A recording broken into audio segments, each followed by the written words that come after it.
Welcome to Reach Your Peak Education. This video is all about understanding your exercise prescription. In this video, we'll discuss your exercise prescription and its different components, then introduce you to our concepts of making exercise Parkinson specific, the different exercise elements, and energetic demand. Exercise truly is medicine for Parkinson's. When delivered correctly, it has the ability to control symptoms and modify the processes in the brain which causes the disease, something that medication alone cannot deliver. But just like any other medication, exercise needs to be delivered at an optimum dose, at the correct frequency, and it needs to contain specific ingredients. You should try to do 150 minutes of moderate or 75 minutes of vigorous aerobic activity each week. Frequency is also important. It's recommended that you exercise for at least 3 days of each week. The programs that we deliver ask people to exercise 5 times each week, giving 2 rest days. Some of our clients find that they need to exercise daily to give them symptom control. Strength training should be included 2 to 3 times a week. Balance, agility, and multitask training should be at least 2 to 3 days per week, but daily integration is preferable. Similarly, with stretch, 2 or 3 times per week, but daily is more effective. You are aiming to work at a moderate to vigorous aerobic intensity for 150 minutes per week. The guidelines recommend you should aim for each exercise session to be around 30 minutes. However, the evidence tells us that as little as 10 minutes at a time can still be beneficial. You need to work out what works best for you, your lifestyle, and your Parkinson's. Balance can often be a challenge for people with Parkinson's, even at diagnosis. Exercise or activities that challenge your balance can help it improve. It's recommended that you carry out an activity or exercise that challenges your balance 2 to 3 times a week. If the balance activity involves complex movements, this can also help improve multitasking skills. Activities such as dance, tai chi, and gardening can fulfill your balance prescription. Many people with Parkinson's notice a deterioration in their strength. Simple activities such as standing from a chair or climbing a flight of stairs can become more difficult. Strengthening is an important part of your exercise prescription. It's recommended that you work on strengthening 2 to 3 non-consecutive days per week, working each major muscle group. Your exercise prescription is quite intense, and to ensure you stay injury-free, it is important to stretch and mobilize. Lots of people with Parkinson's complain of pain due to rigidity in their body. Regular stretching can help reduce pain and increase mobility. It's recommended you stretch 2 to 3 days a week, but for maximal benefit, we suggest daily integration of a stretch routine.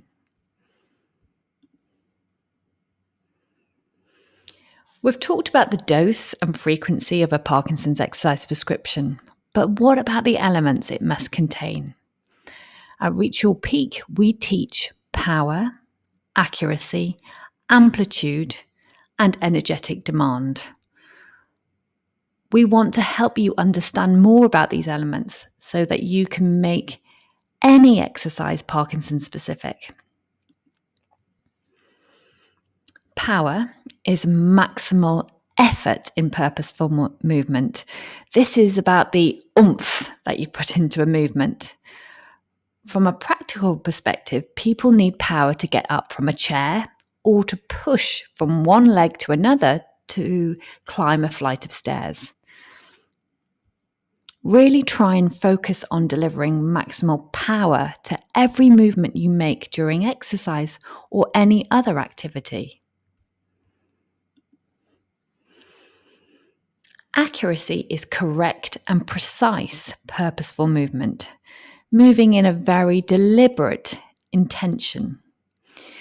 This is needed to put a key in a door or a PIN number in a card machine or fastening buttons on your clothing.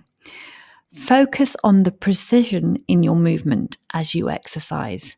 Make sure there is accuracy in all you do. Is your right side moving as accurately as your left side? Be aware and try to be as symmetrical as you can.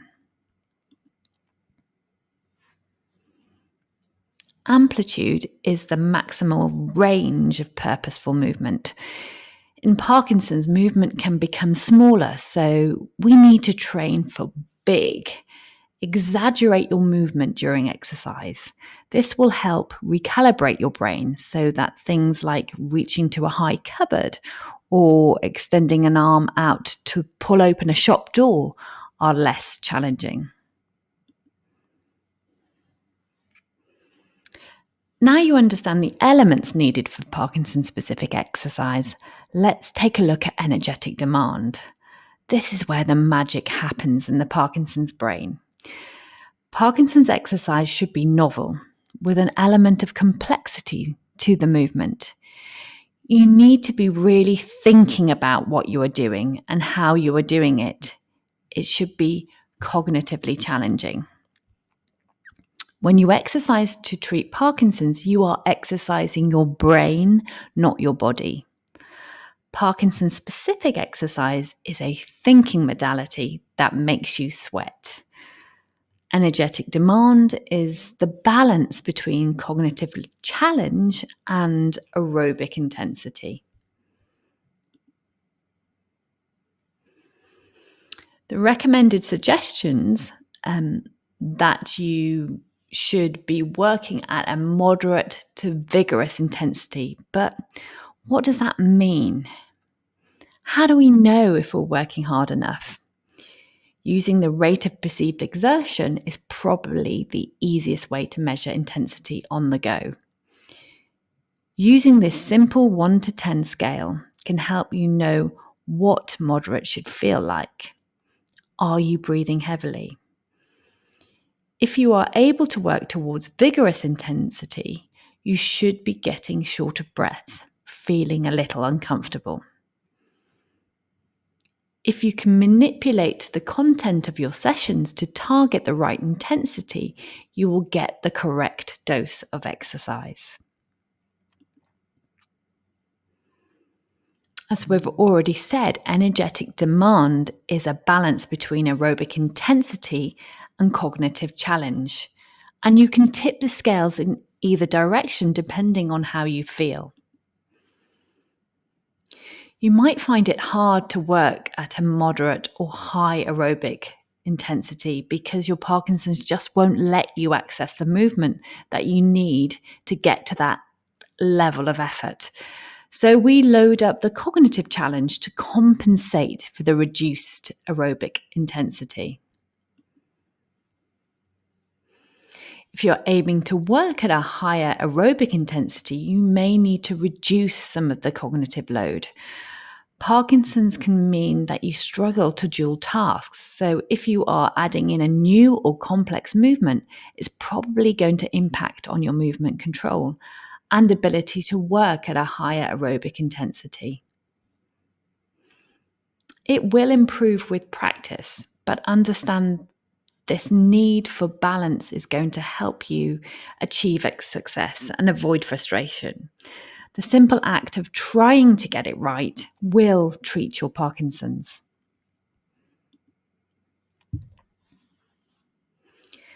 We prefer to avoid talking about making exercise harder or easier, or progressing and regressing a skill.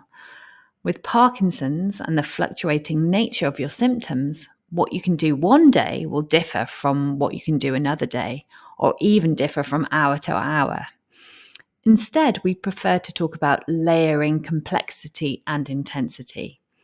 Adding or removing these layers depending on how you are feeling at any given time or day will get the right energetic demand without feeling that you aren't capable or aren't achieving.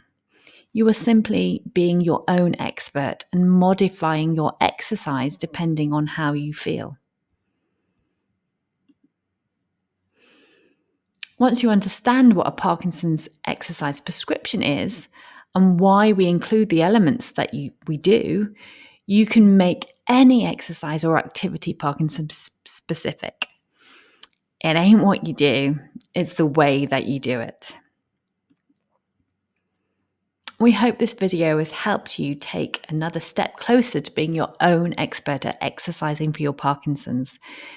If you want to know more on how we can help you reach your peak, head to our website.